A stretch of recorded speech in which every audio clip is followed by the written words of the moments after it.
Si Jago Merah menghanguskan satu unit rumah milik warga di Desa Rasuan, Kecamatan Madang, Suku 1 Ogan, Komering Ulu Timur. Dalam kejadian tersebut, 4 pelajar tewas.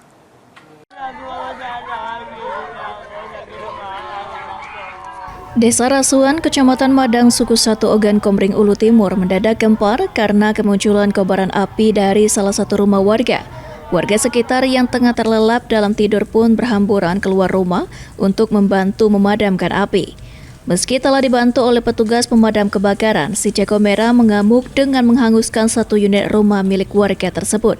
Naasnya, 4 orang pelajar yang berada di dalam rumah tidak dapat diselamatkan dan dilaporkan tewas dalam insiden tersebut.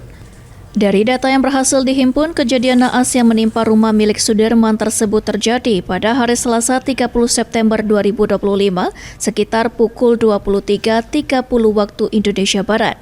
Sedangkan identitas korban meninggal masing-masing berinisial YG, berusia 10 tahun pelajar kelas 4 sekolah dasar, AF, berusia 14 tahun pelajar sekolah menengah pertama kelas 8, AD, berusia 13 tahun pelajar sekolah menengah pertama kelas 7, dan MR berusia 13 tahun yang juga masih duduk di bangku kelas 7 sekolah menengah pertama.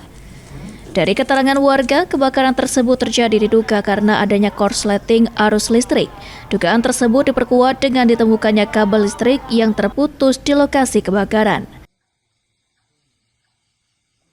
Sekitar jam 11 lewat 10 malam awal mulai api. Baik. Untuk penyebab kira-kira tahu tidak Pak? Penyebabnya Pak? Ini kemungkinan konsleting listrik paling. Karena tadi kabel listriknya putus. Oh baik Pak. Adakah korban Pak?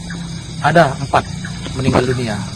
Meninggal dunia ya Pak ya. Umur 13 tahun, 9 tahun, umur berapa tadi? Berarti usia pelajar ya Pak ya? Usia pelajar semua. Selamat pagi. Elvandri Jafriyadi, PAL TV.